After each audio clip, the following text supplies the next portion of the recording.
"It's a boy," he'd said, the words a clinical final blow. "Isabella is pregnant. I'm leaving." Sarah stood frozen in the doorway of the home she had built, the scent of the dinner she had just cooked for him still hanging in the air. He didn't even have the decency to look her in the eye as he walked past her for the last time. She didn't know then that this single, brutal act of abandonment was not an ending, but a planting, and the harvest, years later, would be a shock that would bring a ruined man to his knees. Welcome back to Epic Narrative Tale. Sit back, relax, grab your popcorn and your blankets. You're in for an entertaining real-life story. The scent of rosemary and roasted chicken. The scent of a Tuesday night. The scent of a life she had thought was hers filled the small, warm kitchen. Sarah had always believed that love was a verb, an action, a series of small, consistent rituals. A hot meal on the table after a long day was one of those rituals. She placed the platter on the dining table, a small, hopeful smile on her face, and waited for the sound of her husband's keys in the door. When Mark finally walked in, he did not bring the comfortable, weary energy of a man returning home. He brought the cold, dead air of a morgue. He didn't take off his coat. He didn't meet her eyes. He simply stood in the entryway of their small, lovingly kept home, an executioner hesitating before the swing of the axe. "Mark?" Sarah asked, her smile faltering. "Is everything okay? Dinner's ready." "I'm not staying," he said, his voice flat, devoid of all emotion. He looked at a point just past her shoulder, at a wall decorated with photos of their life together, their wedding, their first anniversary, a trip to the mountains. A cold, sick dread began to creep up Sarah's spine. "What do you mean? What's wrong?" And then he delivered the blow. There was no argument, no tearful confession, just a cold, clinical statement of fact, delivered with the brutal efficiency of a business transaction. "I'm leaving you, Sarah," he said. "I've met someone else, Isabella, and she's pregnant. It's a boy." The words didn't seem real. They were pieces of a story from someone else's life, a cheap television drama. They couldn't possibly belong to her, to them. She could only stare at him, her mind a roaring, white-hot blank. A boy. He had always wanted a son. They had tried for years, a quiet, shared grief that she had thought bound them closer together. Now she understood it had just been a liability in his ledger. "But our life," she whispered, the words feeling stupid and small. "Our home." "He'll have my lawyer contact you about the house," he said, already turning to go. "Don't worry, I'll be fair." He walked past her, the man she had loved for 10 years, the man she had supported through night school, the man whose dreams she had made her own. He did not touch her, he did not look at her. His final act in their home was to treat her like a piece of unfortunate but necessary collateral damage in the hostile takeover of his own happiness. She stood frozen in the doorway, watching his car pull away, its red taillights disappearing into the dark, indifferent night. The scent of the rosemary chicken, the scent of her love, her effort, her ritual, was now the sickening smell of a life that had just died. She didn't know then that this brutal, soul-crushing end was not a final judgment. It was a planting, and the harvest, years from now, would be a quiet, karmic justice that would bring a ruined man to his knees. Sarah's life was shattered in a single cruel moment. Many of us have faced betrayals that felt like an ending. Do you believe that our most painful endings are sometimes a necessary, if brutal, path to a new, stronger beginning? Share your thoughts on resilience in the comments. The months that followed the abandonment were a gray, featureless landscape of survival. The legal proceedings were swift and brutal. Mark's version of fair was to sell the house and give Sarah a portion that barely covered the lawyer's fees, arguing that his new family had greater needs. She was left adrift, stripped of her home, her husband, and her identity. She found a small, grim apartment on the edge of town and a job that paid just enough to keep the lights on and the threat of eviction at a low, constant hum. She worked as a cashier at a cavernous, soulless big-box store, the relentless beeping of the scanner a monotonous soundtrack to her hollowed-out life. The woman who had once taken pride in creating a warm, loving home now spent her days asking, paper or plastic? Her spirit slowly, quietly eroding with every meaningless transaction. She saw them once. She was on her lunch break, eating a sad, pre-packaged sandwich in her car, when she saw Mark and his new family coming out of a boutique children's store across the street. Isabella, the mistress, was beautiful, glowing, her pregnant belly a proud, triumphant sphere. Mark was holding her hand, a look of smug, proprietary satisfaction on his face. He looked happy. He looked like a man who had successfully upgraded his life, shedding his old worn-out model for a newer, better one. The sight was a dagger to Sarah's heart, a fresh, violent twist in a wound that refused to heal. That night she hit rock bottom. An eviction notice had been taped to her door, its bold red letters a final, screaming declaration of her failure. She had nothing left, no fight, no hope, no anger, only a vast, empty ache. She didn't know where else to go, so she walked. She walked until she found herself standing in front of the small, quiet community church she had attended as a child. The doors were unlocked. She slipped inside, a ghost seeking sanctuary. The air was cool and smelled of old wood and beeswax. Light from a street lamp filtered through the stained glass windows, painting the empty pews in soft, jeweled colors. She knelt in a back pew, not to pray in any formal sense, but to simply break. She bowed her head and let the tears she had been holding back for months finally come. They were not angry, bitter tears, but tears of pure, unadulterated despair. God, I don't know what you want from me. The prayer was a silent, shattered whisper in her soul. I tried. I was a good wife. I was a good person. And it was all for nothing. I have nothing left. If there is a path for me, please just show me a sign. Anything, just a single small sign that I am not forgotten. She stayed there for a long time, kneeling in the holy silence until the well of her tears ran dry, leaving only a profound, exhausted emptiness. She finally pulled herself to her feet, feeling a strange, hollowed-out peace. She had surrendered. She had given her despair to the silence. As she was leaving, her hand brushed against a bulletin board in the church vestibule. Her gaze fell upon a small, unassuming flyer tacked crookedly to the corkboard. It was a simple, hand-drawn advertisement. St. Jude's Annual Community Bake Sale. This Saturday, all proceeds go to the Youth Outreach Program.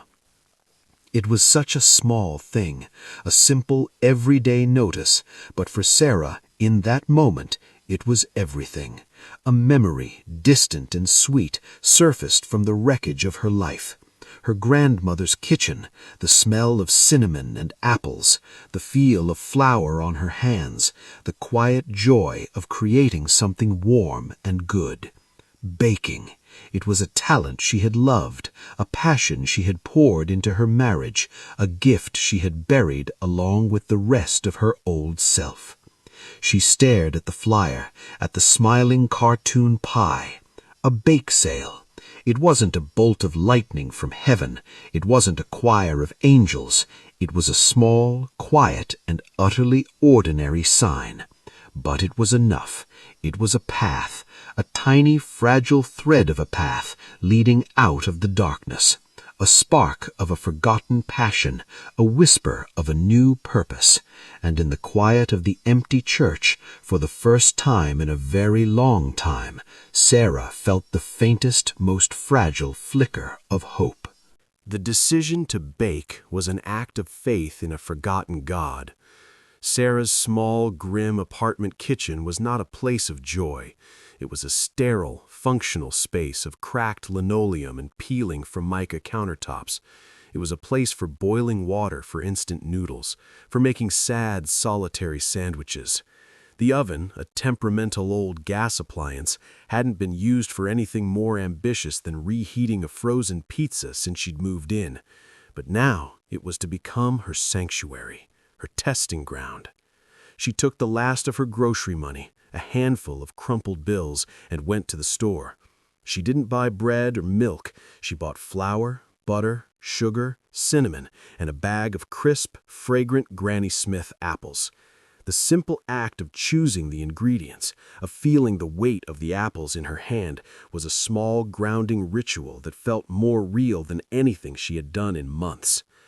Back in her kitchen, she tied an old, faded apron around her waist and began. At first, her movements were hesitant, clumsy. Her hands, now accustomed to the cold, hard plastics of a cash register, felt foreign as they measured the flour, as they cubed the cold butter. She felt a surge of panic. What if she couldn't remember? What if this one last piece of her old self was gone, too? She closed her eyes and took a deep breath, the dusty scent of the flour filling her lungs. She thought of her grandmother. She pictured her strong, capable hands, the way they moved with an easy, confident grace. "Don't you rush it, baby," her grandmother's voice echoed in her memory. "You gotta feel it. The dough knows when you're afraid of it." And so she surrendered. She stopped thinking and started feeling. Her hands remembered. The muscle memory, buried deep beneath the layers of her grief, reawakened. The familiar, satisfying work of cutting the butter into the flour, of adding the ice water drop by drop until the dough just came together, of rolling it out into a perfect pale circle. It was a meditation. It was a prayer. She peeled and sliced the apples, the crisp, clean scent filling the small kitchen, chasing away the ghosts of her despair. She mixed them with sugar and cinnamon, the simple, honest ingredients of 1,000 happy memories. With every methodical, practiced movement, a piece of her own broken spirit was being put back together.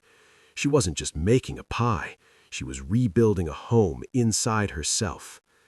She placed the pie in the temperamental oven, a final act of surrender. The test was no longer just about whether she could still bake. It was a deeper, more spiritual test. Could she still create something good, something whole, something beautiful out of the broken pieces of her life? An hour later, a smell so rich, so warm, so full of a life she thought she had lost forever, filled her small apartment. The smell of baking apples, of melting butter, of caramelized sugar and warm cinnamon. It was the scent of hope. She pulled the pie from the oven. It was perfect. The crust was a deep golden brown, flaky and impossibly tender. The apple filling was bubbling gently, its sweet, fragrant steam a promise of the goodness within. It was more than a pie. It was a resurrection. It was proof that even in this dark, lonely chapter of her life, she was still capable of creating joy. On Saturday morning, she walked to the church, her pie held in her hands like a sacred offering. The bake sale was a humble affair, a few folding tables in the church basement. But the moment she placed her pie on the table, it stood out. It was a simple, rustic thing, but it radiated a love and a care that was undeniable. It was the first thing to sell. A man, a kind-faced, weary-looking man who introduced himself as Mr. Henderson, the owner of the local downtown diner, bought the entire pie after one of the church ladies gave him a small, illicit sample. "Good Lord, woman," his eyes wide with a genuine, heartfelt awe after he took a bite. "I haven't tasted a pie crust like that since my mother was alive. That's a gift. That's a God-given gift you've got there." He paid her, and then he pressed his business card into her hand. "If you ever decide to do this for more than just the church," he said, his voice serious, "a talent like this, it deserves to be shared." Sarah stood there, clutching the man's small rectangular business card, the smell of her own successful creation still lingering in the air. A gift. Her grandmother had always said so, but she hadn't believed it, not for a long, long time. Now, holding this small piece of validation in her hand, she felt the first true, undeniable stirring of a new beginning. She had passed the test. The path forward, the sign she had prayed for, was finally, blessedly, clear. Mr. Henderson's words were a seed, and in the fertile ground of Sarah's newfound hope, it began to grow. She didn't call him right away. The idea was too big, too audacious. But the thought of it, the possibility, hummed in the back of her mind, a low, constant, and beautiful note. She started small. The next week, using the small profit from the bake sale, she baked 2 pies. She took them not to a church, but to the local farmer's market, her heart pounding with a fear so intense it was a physical taste. She set up a tiny, rickety card table at the far end of the market, away from the established, confident vendors. She had no fancy sign, no professional display, just 2 perfect apple pies and a handwritten price tag. She sold out in an hour. The week after, she baked 4. They were gone by 10 a.m. The week after that, 8. People started looking for her, asking for the pie lady. They were not just customers, they were converts. They tasted the love in her crust, the hope in her filling. Her small, grim apartment kitchen, once a place of lonely survival, transformed into a sanctuary of creation. The constant low hum of her anxiety was replaced by the whir of a second-hand mixer she'd bought. The smell of despair was replaced by the holy trinity of butter, sugar, and fruit. Baking became her ritual, her therapy, her prayer. With every apple she peeled, she let go of a small piece of her anger towards Mark. With every cup of flour she measured, she rebuilt a piece of her own foundation. With every lattice crust she wove, she was reweaving the tattered fabric of her own life. She wasn't just baking pies, she was healing. She was creating a new identity, one ingredient at a time, an identity that had nothing to do with being a wife and everything to do with being a creator. She finally found the courage to call Mr. Henderson. "I remember you," he'd said, his voice warm and kind over the phone. "The pie lady. I was wondering when you'd call." He didn't offer her a job. He offered her a partnership. He proposed a simple deal. He would give her the small, unused back kitchen of his diner during its off hours, and in return, she would supply his diner with her pies, which he would sell by the slice. They would split the profits. It was an act of profound, unexpected trust, an answer to a prayer she hadn't even dared to speak aloud. Sarah's Grace Pies was born. The name came to her in a moment of quiet reflection, a tribute to the grandmother who had taught her to bake and the divine grace that she felt had guided her here. Her world began to expand. The diner's kitchen was old but spacious, a paradise compared to her cramped apartment. She worked from dawn until the lunch rush, her hands in a perpetual state of being dusted with flour. Her pies became a local legend. First, it was the apple. Then came the peach crumble, the bourbon pecan, the sour cherry lattice. Each one was a masterpiece, a perfect, edible expression of her soul. Mr. Henderson became more than a partner. He became a friend, a father figure. He saw the quiet, resilient strength in her, the deep well of goodness that her ex-husband had been too blind to see. "You've got a light in you, Sarah," he told her one afternoon as she pulled a tray of glistening pies from the oven. "Don't let anyone try to put it out again." She was not just surviving anymore, she was building. She saved enough money to move into a slightly bigger, brighter apartment. She started to reconnect with old friends, the ones she had drifted away from during her marriage. She started to laugh again, a sound that felt strange and wonderful. She was becoming a new woman, or rather, she was becoming the woman she had always been meant to be before she had shrunk herself to fit into someone else's life. The ghost of Mark, of his betrayal, began to fade. He was no longer the central, defining tragedy of her life. He was just a chapter, a painful but necessary part of the story that had led her here. She had poured her grief, her anger, her hope into her work, and it had transformed through the alchemy of butter and sugar and faith into a life that was sweet and whole and entirely her own. The call came on a Tuesday morning, and it was the kind of call that could change everything.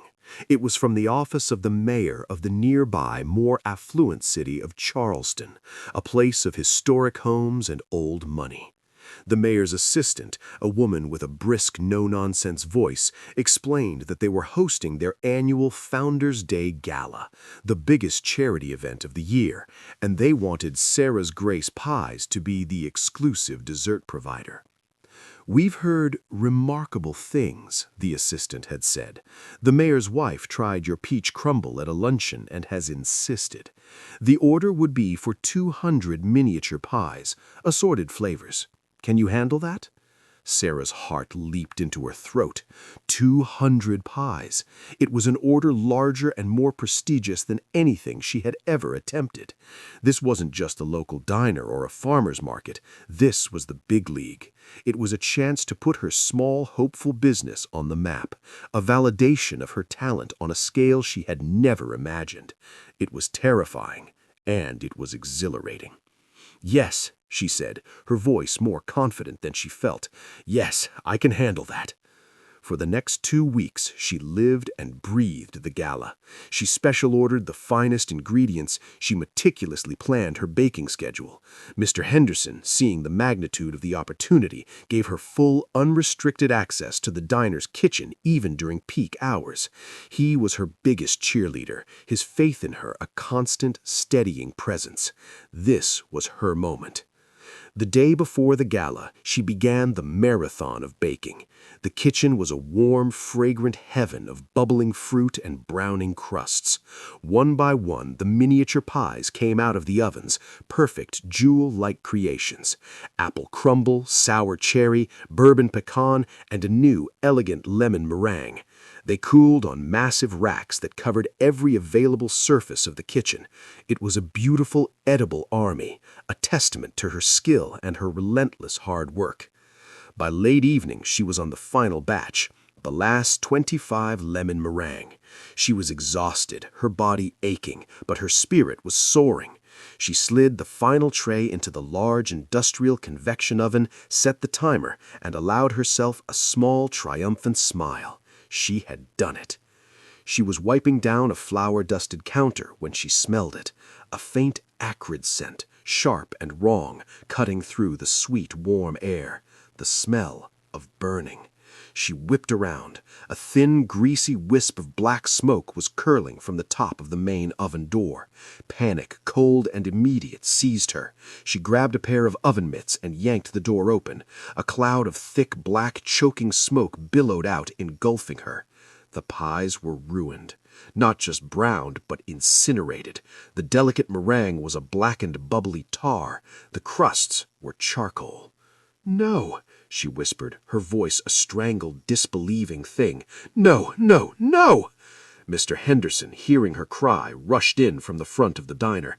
He took one look at the smoke, at the tray of ruined pies, at the look of absolute shattering devastation on Sarah's face, and his own face fell.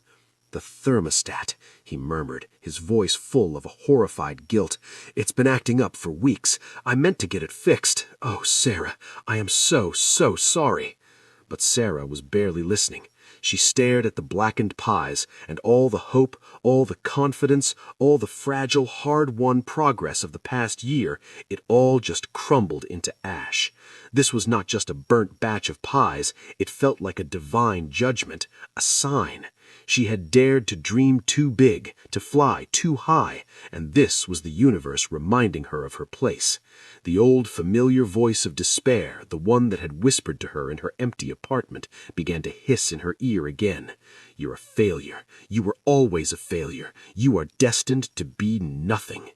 Tears of exhaustion, of frustration, of a heartbreak so profound it felt like a physical bereavement began to stream down her face. She sank onto a nearby stool, burying her face in her flour-dusted hands, the acrid smell of her failure filling her lungs.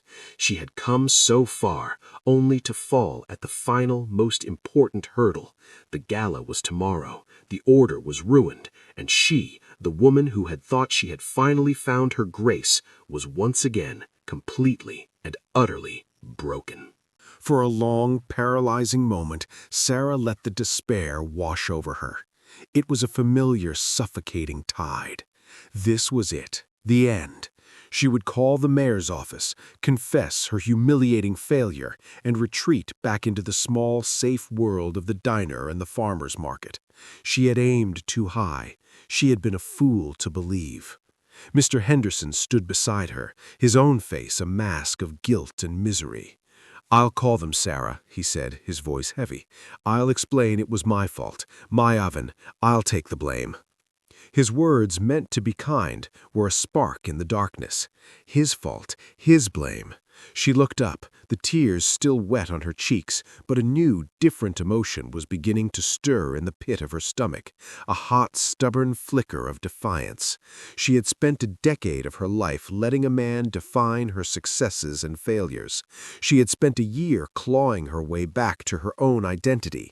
She would not let this stupid, random act of mechanical failure be the thing that broke her. She would not be a victim of a faulty thermostat. "No," she said, her voice quiet but imbued with a new, steely resolve.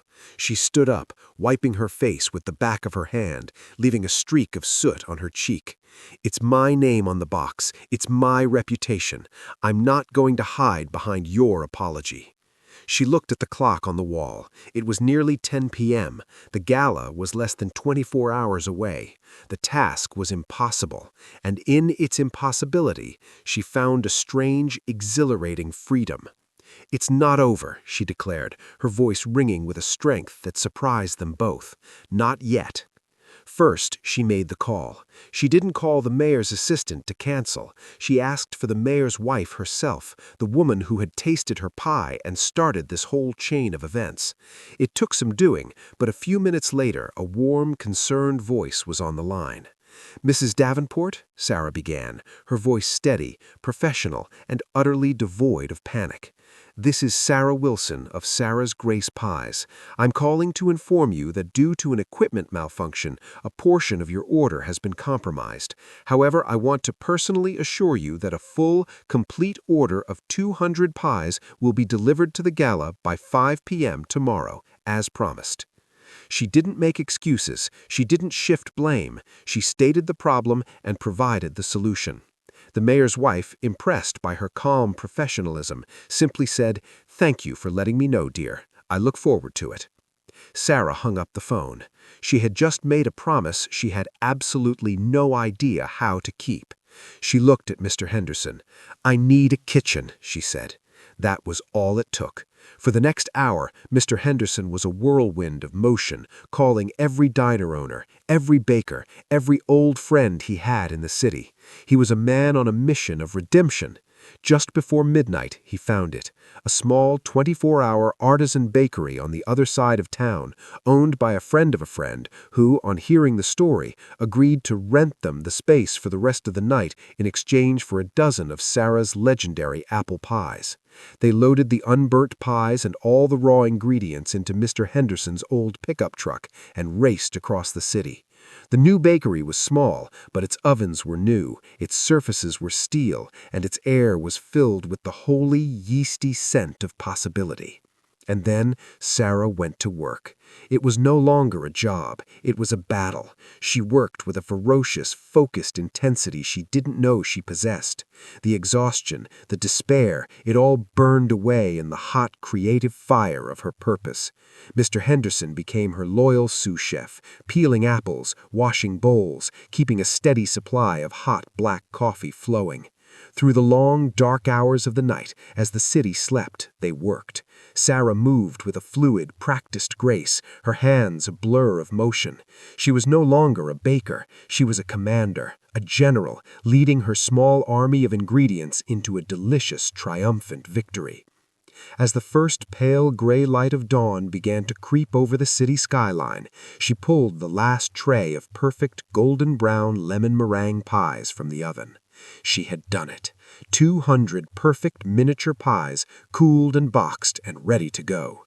She stood there, covered in flour, her body screaming with exhaustion, and looked at the fruits of her impossible night of labor. And she felt a sense of pride, of self-worth that was a spiritual experience. She had faced her own failure, her own despair, and she had refused to surrender. She had not been rescued, she had rescued herself. In that small, borrowed kitchen, at the dawn of a new day, Sarah reconciled, not with a man, not with a past, but with the most important person of all, the strong, resilient, and incredibly capable woman she had finally truly become. She was no longer a victim. She was a businesswoman, a force, and she was just getting started. 3 years passed, 3 years in which Sarah's Grace Pies became more than a local legend. It became a beloved Charleston institution. The success of the Founders' Day Gala had been a launchpad. The story of the burnt pies, the midnight bake-a-thon, and the flawless delivery had spread like wildfire, a testament not just to her talent, but to her ironclad integrity. Orders had poured in. She had moved out of the back of Mr. Henderson's diner and into her own beautiful sunlit bakery on a bustling corner downtown.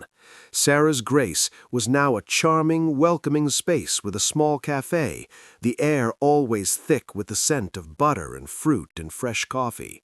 She had hired a small staff. She was a respected local business owner, a creator of jobs, a quiet pillar of the community. Her life was full, not just with work, but with friendships, with the small, quiet joys of a life she had built with her own 2 hands. She had found a peace she had never known with Mark, a contentment that was rooted not in another person's approval, but in her own self-worth. She was happy. Mark, in those same 3 years, had discovered that a life built on a foundation of betrayal is a house built on sand. The initial, ecstatic bliss of his new life with Isabella had quickly soured. The birth of their son, which should have been a joy, was just another expense in an increasingly expensive life. Isabella's tastes were voracious. The new house, the new car, the designer clothes, the exotic vacations, they were a constant draining pressure. Mark, driven by a desperate need to maintain the lavish lifestyle he had promised her, had started taking risks in his career. He had cut corners on a major construction project, using cheaper materials to increase his profit margin. He had fudged numbers, made reckless investments. He was a man chasing a high, always needing the next big score to keep the whole fragile charade from collapsing. And then it had collapsed. A building from his last project had failed a crucial safety inspection, revealing the substandard materials. The ensuing lawsuit had not just bankrupted him, it had destroyed his professional reputation. He was ruined, a pariah in the industry he had once commanded. Isabella, who had been a partner in his success, wanted no part of his failure. Faced with the prospect of a less glamorous life, of cutting back, of actual struggle, she had packed her bags, taken their son, and left. She had gone back to her wealthy parents, leaving Mark in the ruins of the life he had so callously chosen. Karma, Sarah's grandmother used to say, wasn't a bolt of lightning from heaven. It was a slow, patient, and meticulous accountant, and in the end, the books were always balanced. Mark was now a ghost in his own life. The grand house was gone, the fancy car repossessed. He lived in a small, depressing apartment, the same kind of place Sarah had started in. And the only work he could find, the ultimate humiliating irony, was as a delivery driver for a high-end catering company, a job that saw him delivering canapés and champagne to the parties of the same people he used to call his peers. He was a broken man. The arrogant, confident man who had walked on Sarah was gone, replaced by a hollowed-out shell, haunted by the ghosts of his own terrible choices. He was now the one living a life of quiet, desperate survival. And it was this life, this descent, that would finally, inevitably, lead him back into the orbit of the woman whose life he had tried to destroy. The universe, having balanced its books, was now preparing to deliver the final, shocking audit. The day it happened was a brilliantly sunny Charleston afternoon, the kind that promised good things. The bakery was buzzing with the happy, chaotic energy of a weekend rush. The bell above the door of Sarah's Grace chimed a constant, cheerful rhythm. Sarah stood behind the counter, a light dusting of flour on her cheek, a warm, easy smile on her face as she boxed up a pie for a regular customer. She was in her element, the queen of her small, sweet-smelling kingdom. "We have a large catering pickup for the Davenport Gala," a voice said. Sarah looked up from the register, her smile ready. "Of course, it's all packed and ready to go. The name? It's under Charleston Premier Catering," the man replied.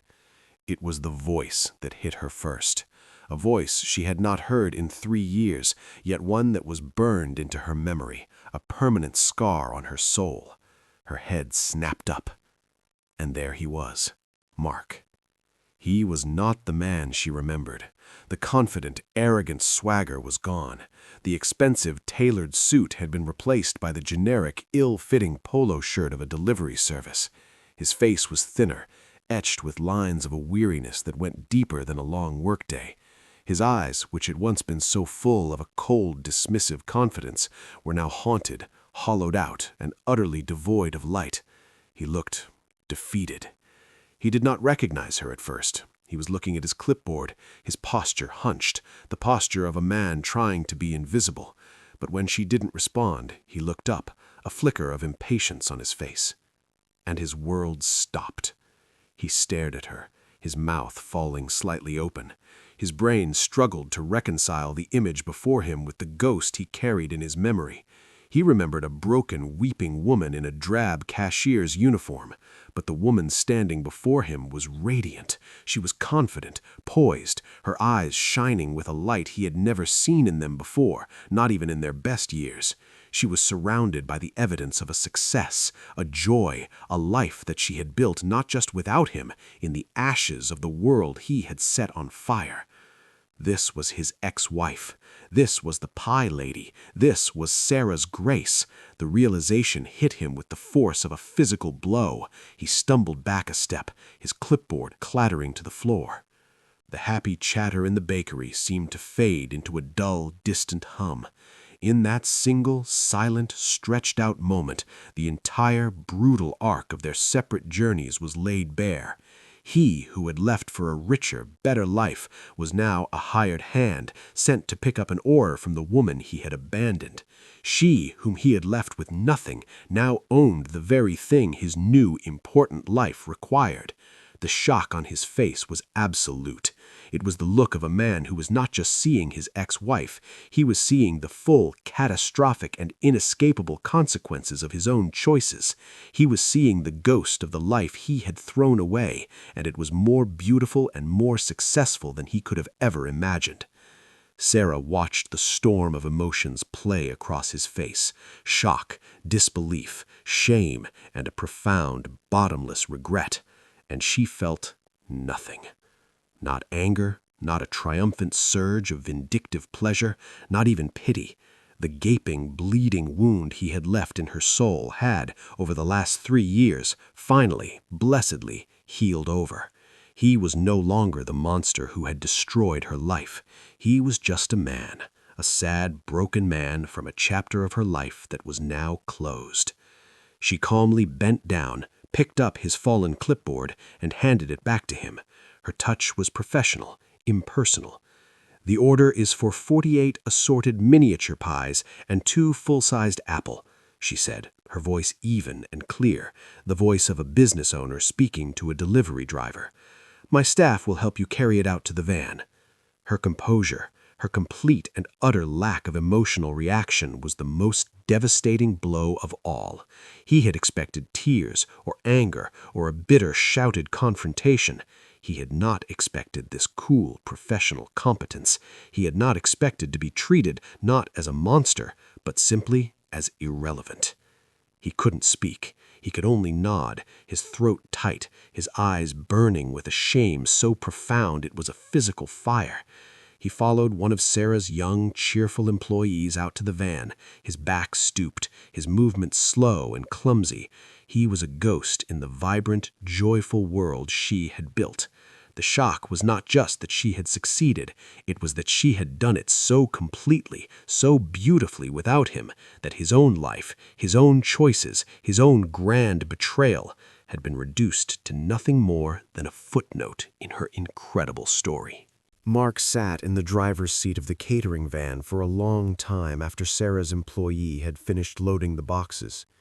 The rich, warm scent of baked goods, the very scent of the life he had destroyed and she had resurrected, filled the small cabin, a sweet and torturous mockery. He couldn't move. He rested his forehead against the cold plastic of the steering wheel, and a single dry sob escaped his lips. He had thought, in the darkest hours of his failure, that he had already hit rock bottom. He was wrong. Rock bottom was not the bankruptcy or the divorce or the menial job. Rock bottom was this. It was standing as a ghost in the vibrant, happy, successful life of the woman whose heart he had broken, and realizing that his absence had not been a tragedy for her, but a liberation. It was understanding in one soul-crushing moment that he had not been her strength, he had been her cage. He had to speak to her. He didn't know what he would say. There were no words for the galaxy of his regret. But he knew he could not just drive away. He could not let this be the final, silent verdict on their story. He stumbled out of the van and back into the bakery. The lunchtime rush had died down. Sarah was alone, wiping down the gleaming glass of the display case. She looked up when he entered, her expression not of annoyance, but of a quiet, weary resignation. "You forgot something?" she asked, her tone polite but distant. "Yes," he said, his voice a raw, broken whisper. He stopped a few feet from the counter, unable to get any closer, a supplicant before a queen. "My apology. I know it's 3 years too late, and I know it means nothing now, but I need to say it, for myself, for the wreckage I made of your life. Sarah, I am so sorry." He looked at her, his eyes once so cold and arrogant, now shining with the unshed tears of a man who had lost everything, including himself. "I was a fool, a cruel, selfish, arrogant fool. I threw away the only good, true thing I ever had in my life because I thought the world owed me something better. And I was wrong. The life I built after you, it was a house of cards. It was all a lie. And it's all gone now." He wasn't asking for forgiveness. He wasn't asking her back. It was a pure, desperate, and utterly humbled confession, a final accounting of his own bankrupt soul. Sarah listened. Her hand paused on the counter. She looked at the man before her, a ghost of the husband she had once loved. And for the first time, she felt a flicker of something. Not love, not anger, but a deep, profound, and sorrowful empathy. He was not a monster. He was just a man, a deeply flawed man who had made a terrible, life-altering mistake and was now living in the ruins of it. Her grand gesture was not one of passion. It was one of grace. It was the final, definitive act of a woman who was so secure in her own peace that she could afford to be merciful. She came out from behind the counter. She didn't hug him. She didn't touch him. She simply walked to one of the small cafe tables and gestured to the chair opposite. "Sit down, Mark," she said softly. He looked at her, confused. "You look like you haven't had a decent meal in a long time," she said, her voice gentle but firm. "Sit down.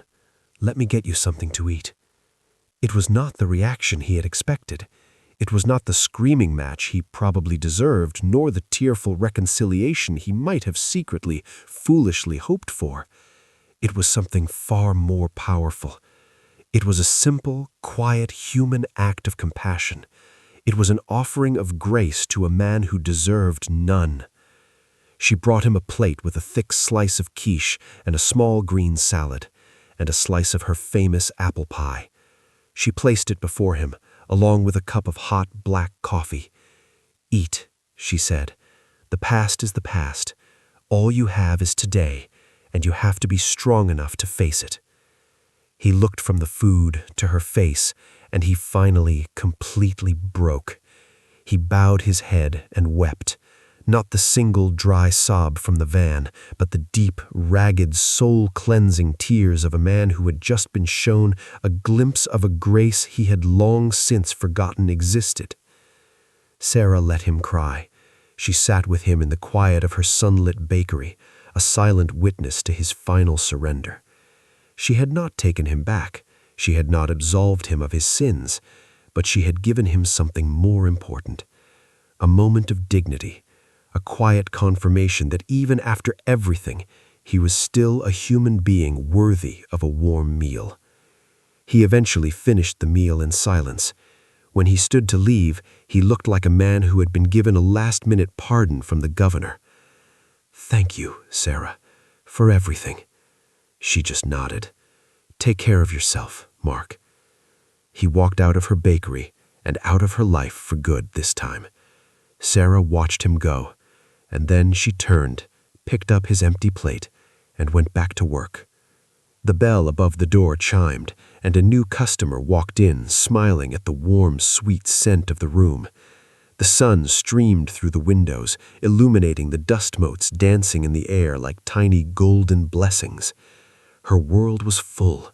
Her heart was at peace.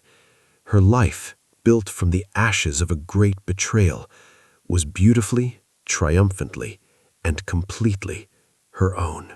He left her in the ruins of their life, believing he was the winner. But the story of Sarah and Mark reminds us of a timeless spiritual truth.